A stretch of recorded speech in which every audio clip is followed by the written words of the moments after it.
Welcome to Dark Sorcery. I'm Alfredo Martinez, and I have with me the one and only Taylor Ellwood. Taylor, it's good to have you on the show. Thank you, Alfredo. It's good to be on here. Happy to join you and your audience today and talk about magic. Yeah, I'm looking forward to this because it seems like you have a very extensive knowledge on magic. You have a lot of books out. You have a lot of classes. We'll get to all that later. But for those who don't know, go ahead and tell everybody how your spiritual journey began. I was drowned in the ocean when I was 7 years old, and I had a spirit visit me, and that was kind of the beginning of my experience with magic. But I didn't really fully get into magic until I was 16. Now, the interesting thing is I grew up reading like the Greek myths by Robert Graves, so I kind of got exposure to like that mythology. Right. But it was when I was 16, I was a born again Christian at the time, believe it or not. And this kid sat down in the library and he's like, and he noticed I was reading a fantasy book, and he's like, I had this astral projection experience where I encountered a demon, typical teenage BS. And I'm like, I looked at him calmly and I'm like, I want to learn more, which was the last response he expected. He was trying to freak me out. So he kind of blinked and he's like, I'll bring books tomorrow. Very good, sir. And so he did bring books in, and I devoured them and started practicing magic. And needless to say, I left born again Christianity behind. It was like, yeah, screw that. I want answers to my questions. I'm not going to find it in one book. Yeah, you had mentioned in a video that one problem you had with Christianity is that, according to Christianity, all the answers to everything should be in one book, and you just don't think how that could be possible. I mean, I understand. I read through the whole Bible, and I'm like, okay, I still have so many questions. There's something's not right here. And that's kind of the feeling that you got, right? Well, I mean, if you look at the Bible is basically a history about the Old Testament particularly is about the history of a small area of the world. How the hell could you possibly have all the answers? You can't. It's a mythology at that. And like there's plenty of other mythologies. It's just a belief system. And hey, for those people that it works for, great. Right. Just stop proselytizing, please. Like not all of us want to be a Christian. Yeah, it's not for everybody. I mean, I guess saying the Bible has all the answers in life is like saying one town in the United States can tell you everything about the United States. No, you need to get out. You need to explore. You need to, you know what I mean, see what else is out there. So I can definitely relate on that. Now, is there any particular occult books that have inspired your practice and your life? So I'm a polymath, which means really that I draw on a wide variety of different things. So I do have occult books, but I also have a lot of non-occult books that really inspire my practice. So for people who aren't familiar with me, my website's magicalexperiments.com. And I mention that because I'm a magical experimenter. I take both non-occult and occult disciplines and I blend them together and I create my own unique systems. Now, in terms of some of my favorite occult books, I would say Magical Ritual Methods by William G. Gray is a really good book, but it's dense. So for any of you who want to read that, like be prepared that you're going to be spending some time with it. I've gone through Franz Barden's programs as well in his books, and that's been pretty interesting. That was a long time ago, though. And I mean, I would say like right now, the thing that's really interesting is like right now, most of the stuff that I'm reading isn't really even about magic and the occult. Like I'm reading a lot of books around men's work because that's one of the other areas that I do a lot of work in. And then I've been reading some really interesting. I finished recently reading a 4-book series on architectural design and how it shapes the process of life. So that kind of gives you an idea as to the kind of stuff that I draw on. I draw on a wide variety of different resources and things and smack them all together to create what I create. And I mention that because I'm not your stereotypical occultist. Like most of the people I meet out there that are really into magic, they're reading about magic all the time, and I'm reading about all the other stuff, and then I'm finding a way to combine it together. Because Right. And I can definitely understand that, because I personally believe that you can learn things about magic and apply things to your magical practice that doesn't necessarily have the definition of magic behind it. Because the way I see it is that everything's connected by the web, and through symbolism, we can use all that in magic. You know what I mean? You can get an understanding of how to approach something from non-magical things. Now, you had mentioned one time that you don't particularly like to focus on the past, as far as a lot of magicians will take a look at old grimoires and old books that have been written already, and then just go off of those and say, okay, well, that's my practice. You, on the other hand, like to look forward, create new systems of magic, build off of the old ones, bring something new, something fresh. Would you say that's accurate? yeah, that's accurate. I mean, I'll put it this way. Yes, like when I was like 16, I got into elemental hermeticism and neo-shamanic techniques, and then I went through the Golden Dawn program. They had like a self-taught a book on it, like that was self-taught, and you could work through that. And I did all that, and I've done other things. I mean, I like to familiarize myself and be familiar with stuff that's older, and I have a nice foundation. And I honestly don't think that you can experiment with magic without having a solid foundation in place of like how magic works. Mhm. Like I didn't start experimenting with magic once I started practicing when I was 16. I read books, I did the exercises, and then probably like a year in, I started reading. I would reread those same books, and I'd be like, oh, how could I improve on this? What's missing from this? And then I would start combining stuff together. And I really think that, like in general, for the evolution of magic, we have to be willing to look outside of what's been done. And so one of the problems that I see in a lot of occult circles is that there's this kind of myopic perspective where it's like, I'm just going to look at the past and do what these other people have done. Like I'll be Aleister Crowley again, or I'll do Franz Barden, or whatever. And don't get me wrong, like there's real value. Like I think there's real value in going through what someone else has done, replicating what they've done, but that doesn't make you a magician. What makes you a magician is when you step out on your own and you start making it your own. Now, how you make it your own might be different than like what I do. I'm not saying that like my path is the one true way, but like in my case, I was like, I want to create systems that are innovative and unique. So like I created a system around pop culture magic. That was the first system I created. And what I found is that you could swap out a lot of if you had a solid understanding of how magic works, you could swap out a lot of key elements, pop in pop culture ones, and you'd have a viable system of magic. Mhm. And then I created a space-time magic system, an interalchemical system, and I've expanded on some of those systems. I have a spirit work system I'm continuing to develop right now. But like with the interalchemy, for example, I developed an innovative system where you actually work with the neurotransmitters and the hormones and the bacteria of your body as spiritual entities. Mhm.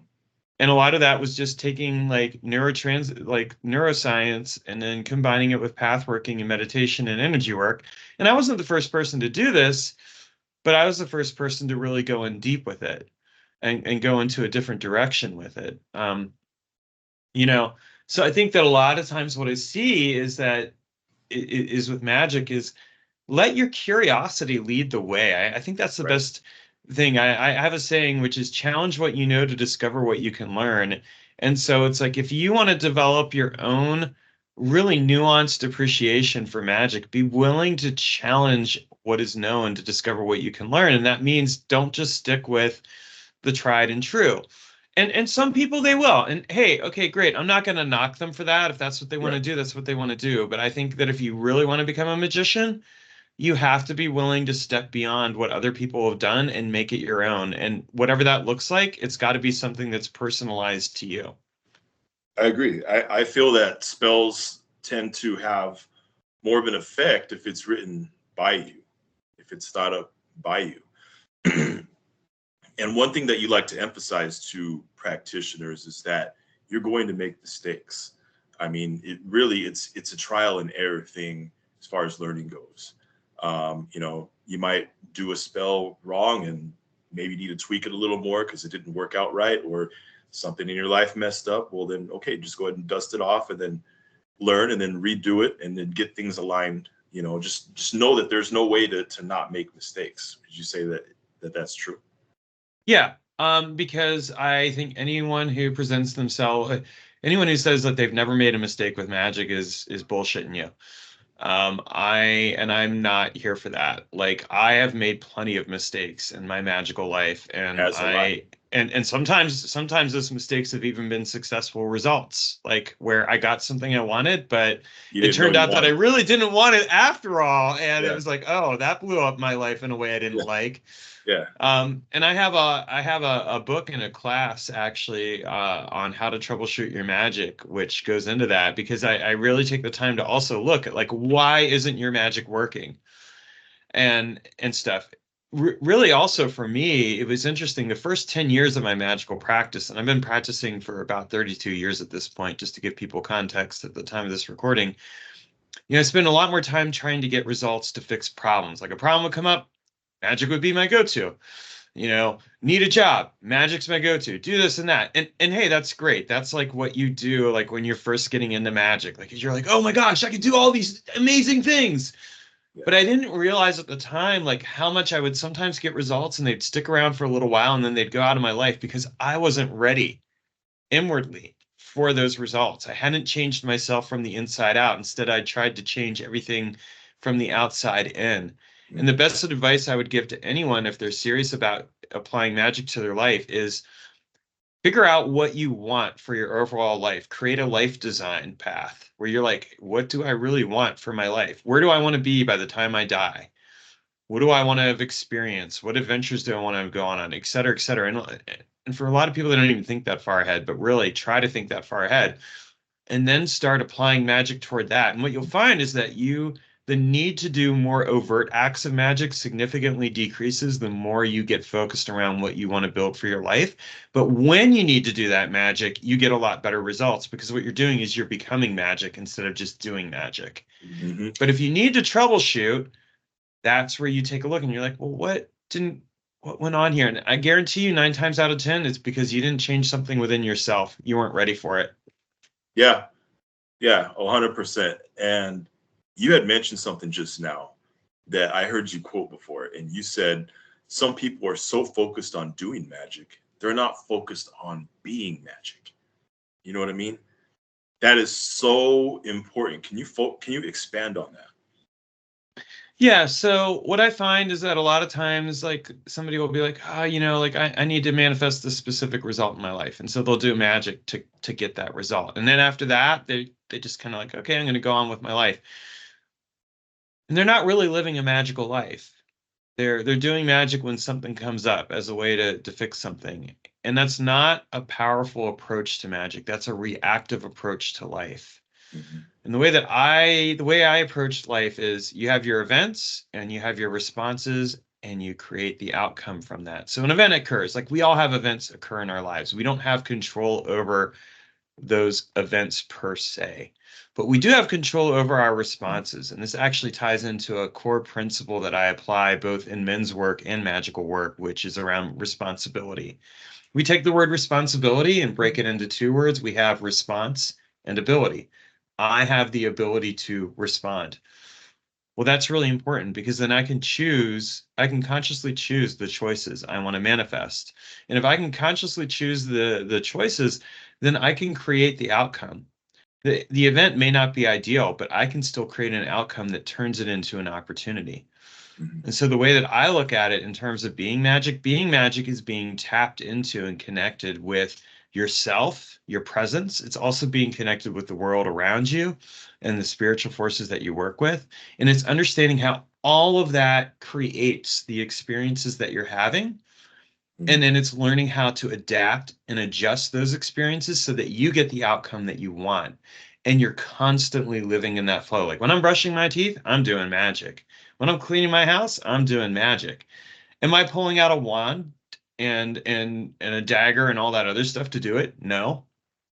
but I'm doing magic because I'm tapped into and I've made the magic a central part of the way that I live my life. And so that's the difference between being magic and doing magic. Doing magic, you break everything out for those occasions where you're like, oh, I got to do something. And then you just go on with your life. Being magic is you are living the magic every single day. And you might still break out stuff. Like, I mean, I still do rituals and things like that. But when you do those rituals, you're tying it into the overall flow of your life, and you recognize too that there are consequences that come out of that, and you plan for those, and you realize that your life is a continuous ripple of a continuous ripple of actions and responses and things like that. And you make that into a seamless part of the way you live your life instead of just living your life kind of moment to moment, but not really considering the grand scheme of everything. Yeah, and uh, you know, magic should when you become magic, it changes your mentality. It changes your outlook on everything. I mean, you're constantly, you're not on the same mental level as everybody else who's just trying to watch Sunday football or go to the movies or just go about their job in normal life. No, your mindset is completely different. And I like how you said that when you do magic, you do it with the intent that it's going to change you. It's going to, magic will change you, and you got to look long term for it to change you for the better. And you also said that when you work on yourself and you change who you are, in general, things change around you a lot more readily. That is so true. Yeah, really. I mean, the way I look at it is that I'm changing my life from the inside out. If I don't like the way that my life is manifesting, then whose responsibility is it? It's not someone else's, it's my responsibility. And this isn't, and I want to be very clear here too, this isn't like an individualistic approach to things because the way that I frame all the work that I do is in relationship to community. I am living my best life as an example because I've surrounded myself with high quality people that embody the kind of person I want to be. There's a saying that like you look at the five people that you're closest to, and those are the people that kind of reflect the quality of the reflect the quality of your life. Yeah. And I live that. Like I really look at who are the people in my life that I spend the most time with. And it's interesting. The more I've taken that principle on and the more I've applied it in general to the quality of contacts that I have, the more my life has changed. And I think it's like really important. Like if you want to live a magical life, don't play small. Don't settle for less. Don't settle for people that are going to drag you down and hold you back. Don't settle for relationships that take away your energy. Respect and love yourself enough to say, I deserve the very best. And I'm going to do what it takes to get what I want. I'm going to change myself from the inside out. That is a very magical act right there. And it is such a powerful act. And yet so many magicians out there don't do that. I see it all the time. And why? It's like, okay, so you claim that you're the high poobah and that you can do all these amazing things, but your life doesn't show that. Well, are you really practicing magic? Are you for real? Like, I really question that at that point. Hmm.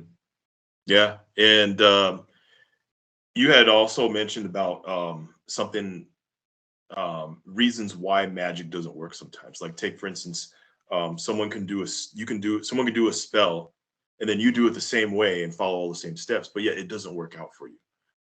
And you said that one of the reasons why is sometimes there's like an internal resistance, or is there an ethical issue, or you don't 100% believe on what you're doing, and so that doubt and that kind of, those kind of thoughts or lack of intention thereof can just destroy the magic, even though you followed the same steps as the other one who did it successfully.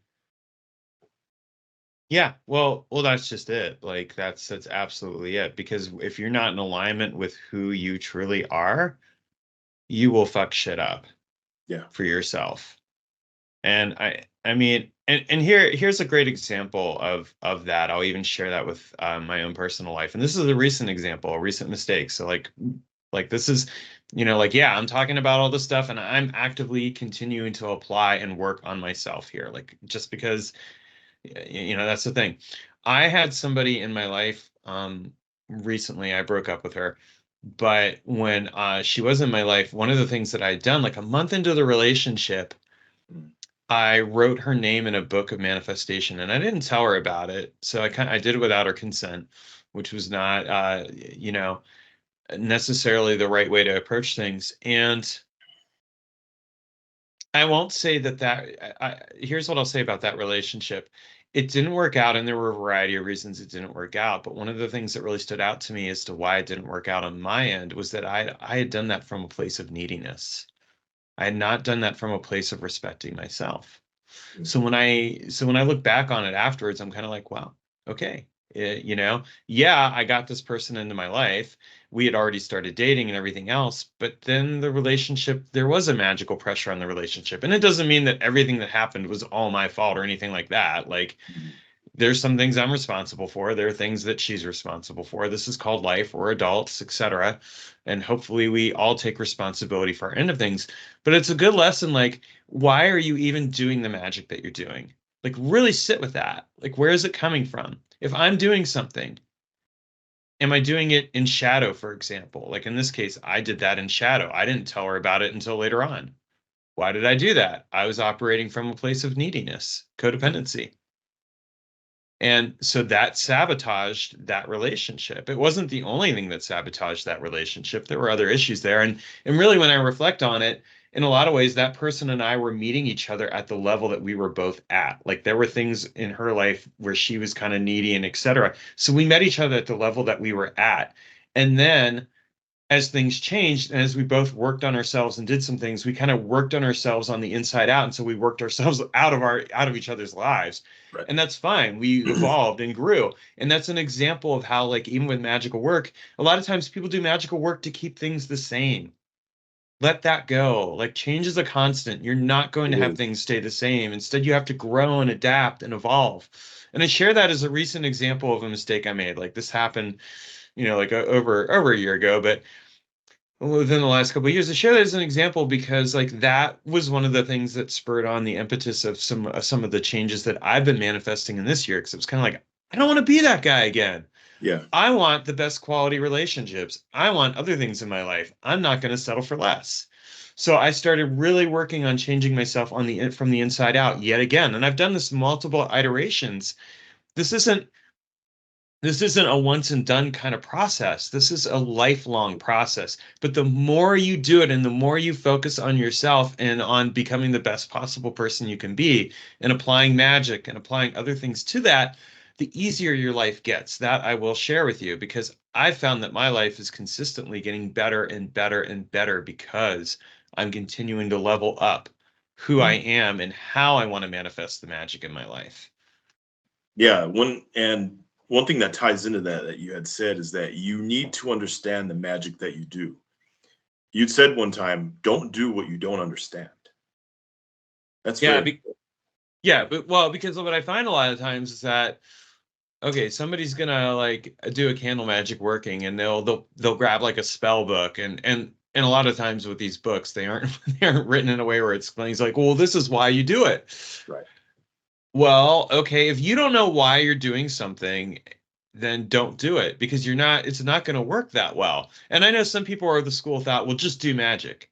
And my problem with the just do it crowd is like, no, you are telling somebody to do something that where it could bring some changes in their lives that they're not ready for because they don't understand what they're getting into. And don't get me wrong, even when you understand what you're getting into, there can still be some changes. Things can still go sideways. I don't know a magical working that doesn't bring some interesting variable into the mix.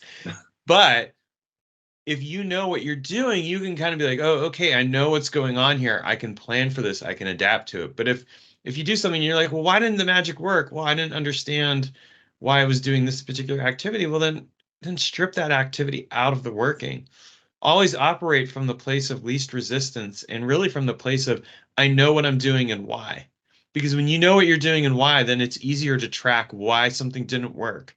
And as you grow and become better and better at magic, you'll learn more and you'll figure out like, why am I doing this? Like, why am I lighting this candle? Why am I burning this incense? Why am I going for a walk or doing all the other things?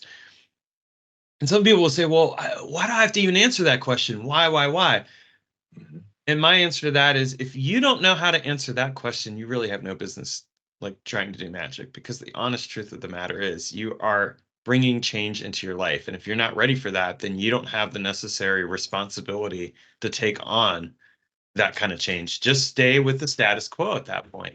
Do yourself that favor, because you'll, at least then you're not putting yourself into situations where you're like, oh my gosh, everything blew up. Well, yeah, everything blows up. Guess what? You did something, you called something in, and you didn't understand why you were doing it. Well, Yeah, there you go. and one thing that you suggested is that you know, like if you're working out of a magical book, is to take out what you don't understand and then do the magic. You had mentioned one time going through that approach. I thought that was unique, because a lot of people will just say, well, I buy this book, I'm going to do everything. And you just said one time, well, just take the stuff that you don't understand, or maybe just make an attempt to understand what you don't understand, you know, go down another rabbit hole before you do it, but make sure you understand everything you do. Another reason why some people, they'll do a spell and then it fades away and they wonder why is that. Sometimes you have to keep feeding the spell. You know what I mean? Well, right. Well, and I actually automate that process. Like I have it set up so that when I do magical workings, it's kind of like written in, like, okay, I'm going to take the emotions, I'm going to take anything else that's going on or any activity, and it automatically feeds into the magical working. So I don't have to think about that or continually feed it. It just gets fed. And eventually that creates the opportunity to manifest the change. And that actually came out of a business book. That wasn't something written in a magical book. It was written in Good to Great. He talks about the flywheel effect. And the flywheel effect is you do something and the first time you like push that flywheel, like if you imagine like a mill, Yeah. it takes a lot of effort. Well, then the next time you push, it's a little bit less effort and a little bit less effort and a little bit. And eventually it just becomes this wheel where it's practically spinning itself and you're just putting a little bit of effort in. And that's one of the approaches that I take with magical work, is like, why work harder than you have to? Take the path of least resistance to get what you want. And again, that part of that, though, means that you have to know what you're doing. So initially, you will have to put a lot of effort into something. But if you're doing it smart, you're building in processes and systems and programming into your magical working so that things become easier and easier and easier. And again, most of the stuff isn't written about in most of the books you find out there. And that's one of the reasons why people get stuck doing magic instead of being magic, because it's like, okay, well, each time I gotta do a magical working, I have to start over from the beginning. You don't.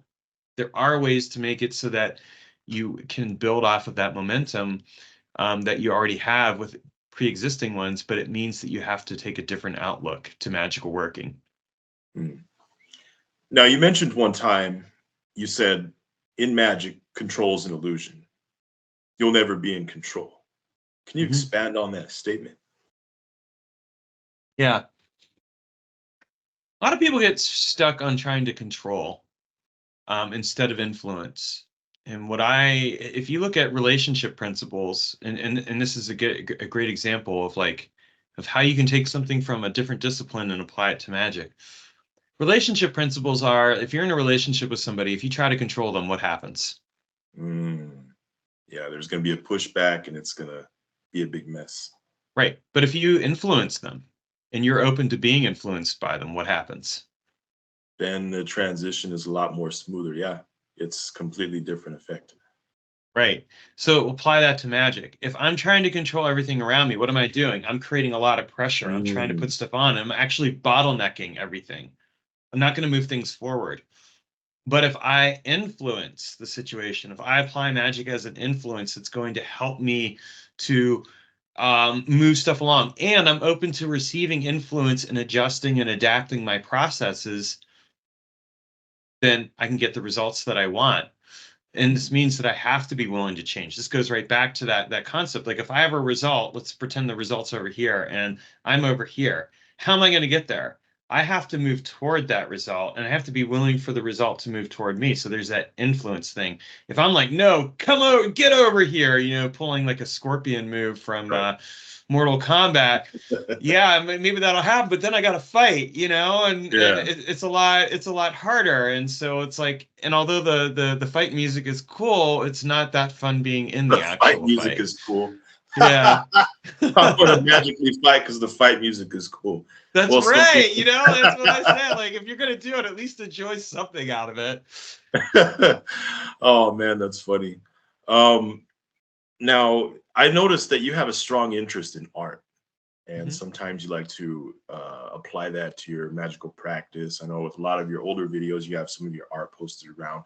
Did your interest in art begin before or after you started getting into magic? Um, my mom on one Christmas morning had gotten both my brother and I watercolor paper and watercolor paints. Mm. And she's always been an artist. She's a photographer and a calligrapher, and she does stuff with pressed flowers. And honestly, she is one of the most creative people in my life. And to this day, I appreciate everything I've gotten from her as far as being creative. My unusual perspectives and approaches are definitely informed to some degree from the way my mom looks at the world. Um, so I got that, and I just started painting. And I think at the time, I don't think I'd started practicing magic then. Or maybe I had. I don't know. That's like so long ago now in the dawns of time. But shortly, it would have been right around the time I started practicing magic. So soon thereafter, I no, it was after I started practicing magic. Yeah, Mm. because I still have the first painting, and it was a magical cauldron of sorts. It's like a psychedelic cauldron. Cool. But anyway, yeah, no, I applied magic to art to magic right away, because what I found is that it was just like this natural medium for creating magical workings. And I still do a fair amount of art. I created a collage for 2025, which is up on my wall. For this next year, it's on the theme of leadership, and so that's an example of a magical working, because I'm already manifesting that leadership vibe Mhm. and energy into my life. Um, so like I still do a lot of art, and I actually do magical art for clients. I will create entities and custom spell work, and a lot of times it's artwork that I then send to them, and then they can activate that and use it in order to manifest whatever it is that they need to manifest. So that's a really powerful way to do it. And I work with different mediums. So like I've done some stuff with clay, I've done some stuff with acrylic paints, I've done some stuff with watercolor. I don't do anything with oil because I think that's just too messy, and I'm not really willing to get into that. Right. And then I do stuff with collages and things along those lines. And I've got a couple of like gloves for my like kung fu, and I'm gonna also be getting some boxing gloves soon. And I'm gonna actually on the leather, I'm gonna actually paint with some acrylics, like some sigils and stuff like that, for the fun of it. I'll probably have to redo them every so often because, of course, I'm going to be using these things to fight. But Right. I mean, it's at the same time, it's kind of cool to create magical art with the artifacts that you have. And I create a lot of magical artifacts. I have a couple of journals that I've created where I've painted the covers and stuff like that. It just makes it so much more fun when you have art and you make art into your magical work. And here's the thing I'd say to anybody out there who's like, well, I'm not creative, I couldn't do that. Just pick up a brush and start painting. Like, don't try to be Leonardo da Vinci or Michelangelo or Raphael. Just paint. Have fun. It's not about putting your stuff out there so you can sell it or show it off to other people. It's about making something that's personal to you. And if you do end up creating something that you can sell to other people, then enjoy that process. But also, like again, don't stress about what other people think about it. Never Mhm. do anything because you're trying to get into the good opinion of other people. Because honestly, it doesn't. Those Just good opinions don't mean anything. Definitely. Now you have a lot of books. You offer services, classes. Go ahead and tell people about all that stuff that you offer. So I am the author of over 52 books. I'm working on book number 53 right now, Walking with Demonic Spirits. Um, You can find my books on the Magical Experiments site and order them from me directly, which is my preference. You can also, because I can autograph them and send them to you, you can also, of course, get them on Amazon. Kobo, Barnes & Noble, Draft to Digital, and other sites. And I also have them available as audiobooks. And then I do offer classes. I have a lot of pre-recorded classes that I've developed, and then I'm teaching live classes as well. And those are available. I offer different classes throughout the year. I'm getting, at the time of this recording, I'm getting ready to launch Advanced in Alchemy of Wintering, and it's going to be the second round of that, where I teach people how to attune to the rhythms of winter and go into the underworld and do like an underworld journey. And that's starting on December 10th. And then I do offer services. I do readings, I do spiritual consulting, I do custom spell work and entity work. I am picky about the clients I take on. You know, it really depends on what they're trying to do. And sometimes, occasionally, I've taken on stuff where I'm kind of like, I wish I hadn't taken that on afterwards. So I've become a lot pickier about it. But if someone wants to work with me, I'm definitely open to that. Cool. And then I also do, and I want to mention, I also do men's coaching. So if you're a man watching this and you are wanting to become the sovereign of your life, reach out to me for that as well, because that is part of the work I do. And I love seeing empowered, healthy, happy men who are showing up in brotherhood with each other and going out there into the world and creating amazing, awesome changes with their lives. Right on. Yeah, us men got to lift each other up and help each other out. I agree on that. Yes, we do. I agree on that. And your website is magicalexperiments.com. Is that right? Correct. I have a few different websites. That's one of them. And then I also have inneralchemycoach.com for the men's work. And then I also am on Substack. So if you happen to be on Substack, you go to taylorellwood.substack.com. You can read my magical work. And if you go to mensmysteries.substack.com, you can read the men's work. And I do include some spiritual work around that as well. Cool. So everyone who's watching, I'll have all his links below in the video description. Make sure you click on those, give him a follow, check out all the content. Taylor, thank you for your time. It's been a very fun conversation. Thank you for coming on to the show. Oh, thank you for having me on. I really appreciate it. You're welcome. And everyone who's watching, like and subscribe to Dark Sorcery.